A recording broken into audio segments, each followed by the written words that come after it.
pikun, kembali seperti anak kecil. Karena itulah masa-masa yang paling diingat oleh mereka, bukan masa remaja. Katanya kan masa remaja seperti itu selalu diingat kapanpun. Enggak juga, lupa juga kalau orang sudah pikun. Ternyata yang diingat justru masa-masa anak kecil. Karena inilah yang paling berpengaruh dalam kehidupan anak-anak.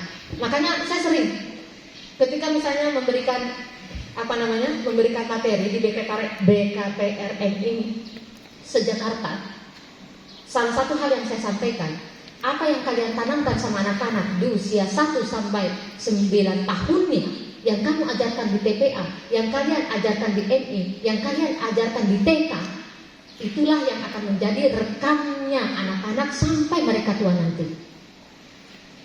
Jadi ketika kita memukul anak di saat kita mengajar anak di usia itu, dan dia ingat ketika nanti besar, itu guru saya dulu selalu begini-begini.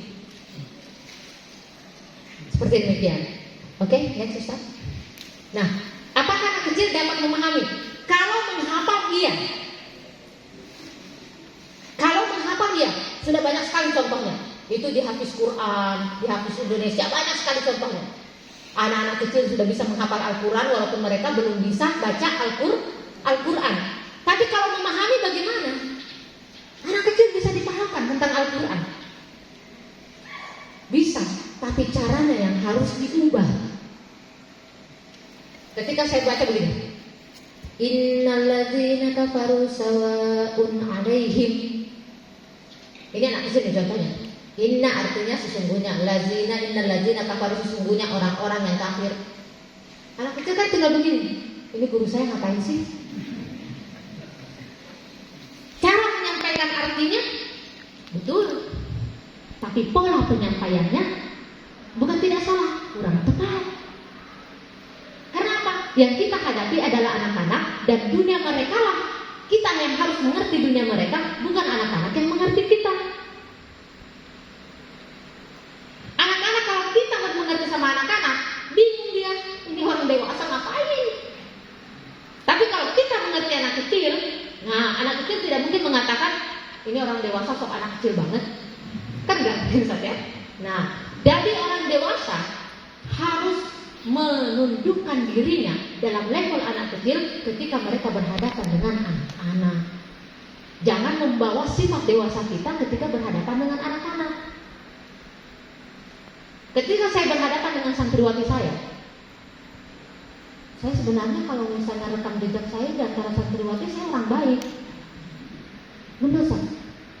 Cuma terkadang kalau saya masuk pondok, semua santriwati, ini kenapa? Karena saya ngerasa saya orang baik, kok mereka pada lari? Saya biasa main bola voli dengan santriwati, main bola game dengan santriwati, pukul-pukulan bola. Giliran saya mau dipukul sama mereka, langsung saya tunjuk, coba kamu pukul, saya kurangi dari terima kamu 3. Gak jadi. Nah, dalam artian, apakah anak-anak bisa memahami? Bisa. Polanya yang harus kita ubah, bukan ala pola orang dewasa. Nah, caranya, sekarang sebelum kita ke caranya, hudan linnas, Al-Quran itu petunjuk untuk manusia. Yang disebut manusia itu yang mana? Allah tidak mengatakan, wahai kamu yang manusia itu untuk usia remaja, itu yang saya sebut manusia. Allah tidak mengatakan demikian. Anak yang baru lahir 1 detik, 2 detik dia bersuara, dia disebut dengan manusia. Berarti kata hudan linnas ini tidak diperuntukkan hanya untuk orang dewasa. Anak kecil pun bisa memahami Al-Quran. Kemudian di sini hadza bayanun linnas. Lagi-lagi Allah tidak mengatakan ini hanya diperuntukkan untuk remaja ataupun wa busyrolil muslimin. Kemudian basairu linnas. Berarti Al-Quran itu bisa dipahami oleh semua usia, tergantung dari bagaimana pola pemberiannya. Oke, next. Nah, saya mengumpamakan seperti ini. Al-Quran itu seperti apotek. Al-Quran seperti apotek. Pak, saya sakit perut Pak, mau beli obat. Oh iya ini silahkan, ada obat sakit kepala. Cocok nggak?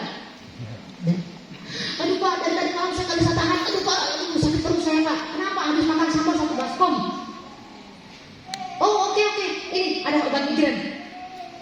Enggak. Apoteker akan memberikan Anda sakit kepala, Anda pun akan diberikan sakit kepala. Obatnya, bukan sakit kepala ditambah maksudnya. Anda sakit perut, Anda pun akan diberikan obat sakit perut. Nah, Al-Quran juga demikian. Ketika kita datang ke apotek, anaknya usia berapa, Bu? Ditanyakan. Untuk siapa? Untuk anak saya usia berapa? Usia 6 tahun. Oh, kalau usia 6 tahun berarti ininya setengah saja, Bu ya. Anaknya usia berapa? Usia 2 tahun setengah. Oh, kalau 2 tahun setengah, ini obatnya seperempatnya ya, Bu. Apotek saja memberikan dosis sesuai dengan anak-anaknya. Al-Quran pun demikian. Al-Quran berbicara kepada anak-anak, berbicara kepada orang dewasa sesuai dengan dosisnya, sesuai dengan tingkat pemahamannya. Oke, next. Nah, lembaga pencinta Al-Quran berdiri bawah Pondok Darul Hufat, dan waktu itu saya memutuskan untuk mengambil tanggal 24 Mei sebagai awal berdirinya. 24 Mei 2010. Kenapa tanggal 24 Mei? Tanggal 24 Mei adalah tanggal meninggalnya almarhum Ustadz Landry Said. Jadi dimanapun kami membawa metode ini, di daerah manapun, di tempat manapun, dengan siapapun kami bertemu, kami selalu diingatkan bahwasanya Al-Quran adalah milik semua dan bukan milik kami. Apa yang kami punya, yang bisa kami ajarkan walaupun hanya sedikit, harus tetap kami ajarkan. Next. Dikenal dengan nama metode Aku Cinta Al-Quran. Kami memiliki 625 gerakan. Yang saya takutkan kalau saya ajarkan semua pada hari ini, yang pertama besok saya mendaki, saya tidak jadi mendaki. Yang kedua, bapak dan ibu pulang ke rumah langsung cari minyak gosok, ya kan? Tangan, kaki dan sebagainya itu sudah dalam keadaan pegel-pegel. Nah, jadi hanya saya akan mengajarkan hanya 1-2 surah, kemudian saya akan mengajarkan doa-doa pendek sebagai gambaran seperti apa metode Aku Cinta Al-Quran. Jadi metode Aku Cinta Al-Quran bisa bisa mengisyaratkan 98% dari isi Al-Quran. Kemudian bukan hanya sebagai media kemudahan menghafal Al-Quran, tapi memahami. Yang paling saya tekankan daripada metode gerakan Al-Quran adalah memahamkan anak. Rabbi zidni ilman warzuqni fahman. Apa artinya, nak? Tuhanku, apa artinya? Biasanya anak-anak hanya bisanya berdoa. Dan saya mengumpamakannya begini. Apa bedanya dengan burung beo? Kita turun dari tangga, itu ada tetangga saya punya burung beo. Setiap dia melihat perempuan, tak langsung cewek. Gak beda dengan anak-anak kita. Contoh gak? Jangan-jangan ada yang punya saja. Jangan-jangan ada yang punya juga ya. Tapi mendingan begitu saat anak saya yang bungsu kelas 1. Ketika misalnya ada orang, dia lagi jalan, ustazah lagi jalan, kemudian ada orang kampung, maksudnya orang luar itu langsung lihat, Uhti, langsung anak saya yang komen, dasar buaya. Biasanya ustazah kalau mau jalan keluar itu ngajak anak saya yang laki-laki. Ini vokal banget anaknya, beda sama kakaknya. Kalau kakaknya pendiam, yang Payes ini, kalau adiknya lain lagi. Pias itu lain lagi. Pias, upin-ipin. Ya Pak ya. Tadi bapak bilangnya upin-ipin. Ingat anak saya Pias. Itu. Jadi kalau dia lagi sama ustazah, ayo deh kita pergi beli itu di sana, beli gas, ayo diajak. Nah biasalah orang-orang di pinggir-pinggir jalan kan, anak-anak muda, Uhti, dia nengok buaya, dasar buaya. Loh, langsung saya nanya, kok orang dibilang buaya gitu? Iya kata ustazah, kalau ada orang panggil Uhti berarti buaya. Melekat di kepalanya itu melekat. Tapi giliran ada burung beo ngomong cewek, biasa aja dia. Ini pintar bilang cewek katanya. Aneh, giliran ada Uhti, aneh juga. Nah, yang saya tekankan adalah bagaimana memahamkan.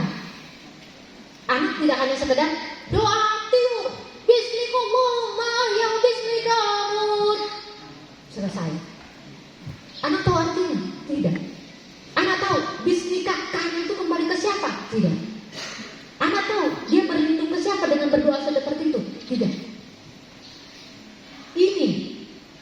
yang saya tekankan, bahwasanya metode aseki dalam gerakan isyarat, anak harus tahu arti daripada apa yang dikatakan. Sebenarnya ini gerakannya ini maksudnya apa? Kalau orang dewasa buka dictionary, ya kan? Buka kamus. Saya mau cari kata beautiful. Apa ya artinya beautiful? Buka kamus.